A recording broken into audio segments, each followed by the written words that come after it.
જીતનો દાવો કરવામાં આવ્યો છે અને તેઓ આજે કારણ કે શનિવાર છે હનુમાન દાદાના દર્શન કરી અને ત્યારબાદ તેઓ જશે કાઉન્ટિંગ સેન્ટર પર। પરંતુ વાત કરીએ વાવમાં, તો વાવમાં કઈ રીતે કોના સમીકરણ ગોઠવાયેલા છે એ પણ વાત કરીએ। વાવમાં કોંગ્રેસ પાસે હેટ્રિકનો મોકો છે કારણ કે 2 વખત આ બેઠક પર જ્ઞાનીબેન જીત્યા છે અને તેઓ સાંસદ બન્યા અને ત્યારબાદ આ બેઠક ખાલી થઈ, પેટા ચૂંટણી યોજાઈ।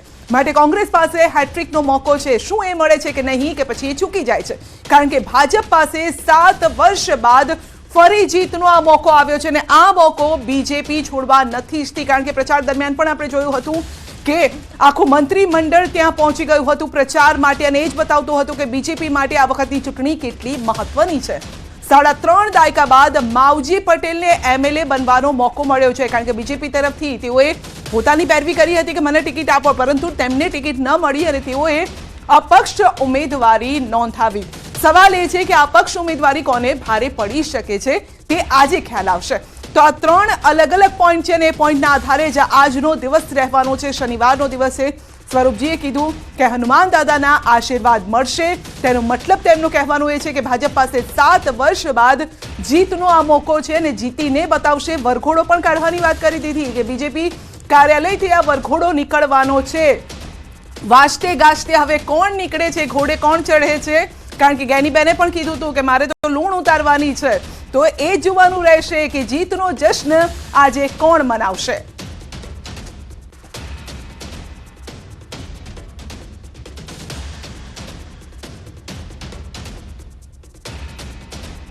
તો હાલ બસ આટલું જ, પરંતુ આપ ક્યાંય ન જતા, ન્યૂઝ 18 ગુજરાતી સાથે જોડાયેલા રહેશો। પડે પડની ખબર આપને જોવા મળશે ન્યૂઝ 18 ગુજરાતી પર।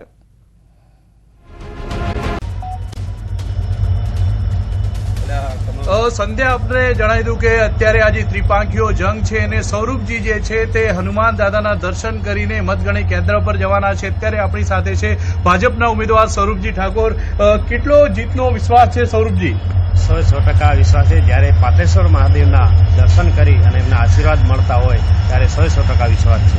ત્રિપાંખીઓ જંગ હતો, કઈ રીતે આ ચૂંટણી આપે જોઈ હતી? અઢારે આલમનો એક જ નારો હતો કે આ વખતે કમળ કમળ કમળ, મોદી સાહેબના વિકાસને આગળ વધારવા માટે અઢારે આલમે ખૂબ મહેનત કરી અને બુધ સુધી જાય અને કમળને વોટ આપી અને બહુ જંગી મતોથી જીતાડવા માટે ખૂબ મહેનત કરી છે। કયા એવા મુદ્દાઓ રહ્યા જેના આધારે આપ જીતનો જે દાવો કરી રહ્યા છો?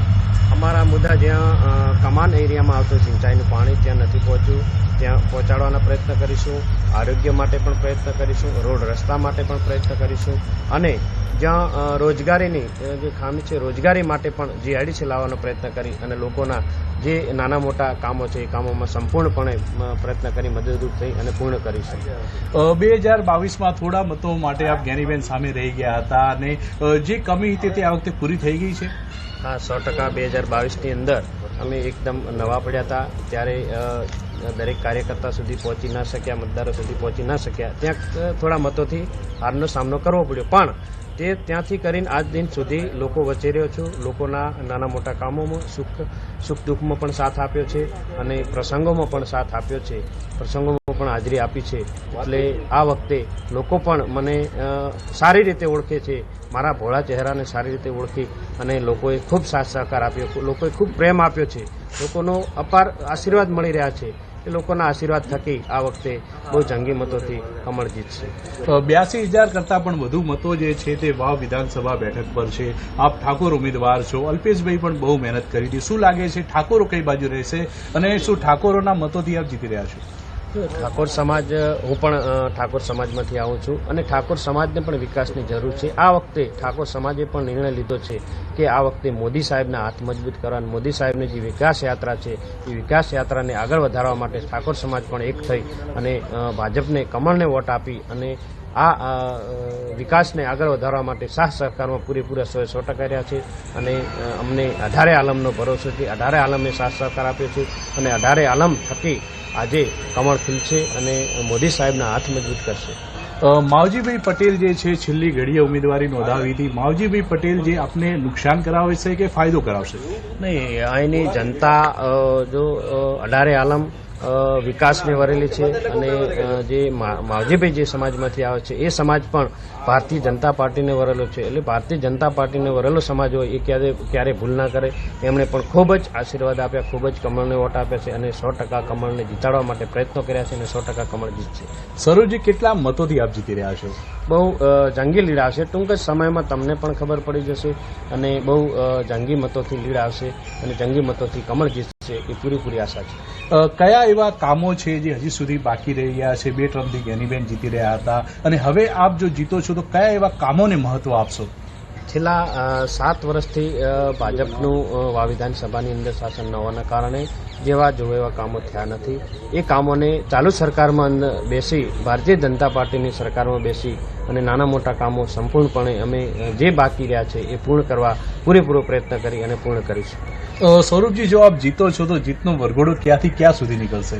તો જીત તો પાકી જ છે. જ્યારે પાતળેશ્વર મહાદેવના આશીર્વાદ મળતા હોય અને 18 આલમના જ્યારે આશીર્વાદ હોય ત્યારે જીત પાકી જ હોય. જીત નિશ્ચિત છે અને જીતનો વરઘોડો 18 આલમ સાથે મળી અને અમારા કાર્યાલય, ભારતીય જનતા પાર્ટીના કાર્યાલયથી શરૂ થશે. ત્યારે આજે શનિવાર છે, હનુમાનજી ગેળા હનુમાનજીના દર્શન કરી, ત્યાંથી ધરણીધર ભગવાનના ધીમા દર્શન કરી, તે લોણશીલા પણ ત્યાં હનુમાનજી મહારાજ બેઠા છે એમના પણ દર્શન કરી અને વાભર થઈ અને ગામડે બિયોગ જઈ અમારું રેલી પૂરી થશે. કયા એવા વાયદાઓ તમે કર્યા છે જે આપ જીત્યા પછી પૂર્ણ કરશો? મેં પહેલાં કીધું તમને કે પહેલાં તો ખેડૂતોને સિંચાઈના પાણી ત્યાં નથી મળ્યા એના માટે પૂરેપૂરા પ્રયત્ન કરશું. જે રોડ રસ્તા બાકી છે ત્યાં પણ પૂરા પ્રયત્ન કરશું. આરોગ્ય માટે પણ પૂરા પ્રયત્ન કરશું અને રોજગારી માટે, રોજગારી નથી મળતી આ વિસ્તારની અંદર, રોજગારી માટે પણ પૂરેપૂરા પ્રયત્ન કરીશું. જે જિલ્લા પંચાયતની જે સીટો છે એમાંથી કઈ એવી સીટ જે મહત્વની છે આપના માટે કે જ્યાંથી સ્વરૂપજીને એ સીટ જીતાડે છે, જ્યાંથી વધુ મતો આપને મળશે? વિધાનસભાની 8 જિલ્લા પંચાયત છે. દરેક જિલ્લા પંચાયતની અંદર 18 આલમ છે. 18 આલમના મોટા આશીર્વાદ મળી રહ્યા છે. એટલે 8 જિલ્લા પંચાયતની અંદર મોટા પ્રમાણમાં અમને આશીર્વાદ મળી અને કમળને જીતાડવા માટે પૂરેપૂરા પ્રયત્ન કર્યા છે અને મળશે. છેલ્લો પ્રશ્ન, જીતનો કેટલો વિશ્વાસ? સમર્થકોને શું કહેવા માંગો છો? હું સમર્થકોને એડવાન્સમાં કહેવા માંગુ છું, આ જીત 18 આલમની જીત હશે અને 18 આલમે જે આશીર્વાદ આપ્યા છે એટલે 18 આલમનો જશ છે. 18 આલમનો જીત જશ્ન મનાવશે અને 18 આલમનો હું ખૂબ ખૂબ આભાર માનીશ.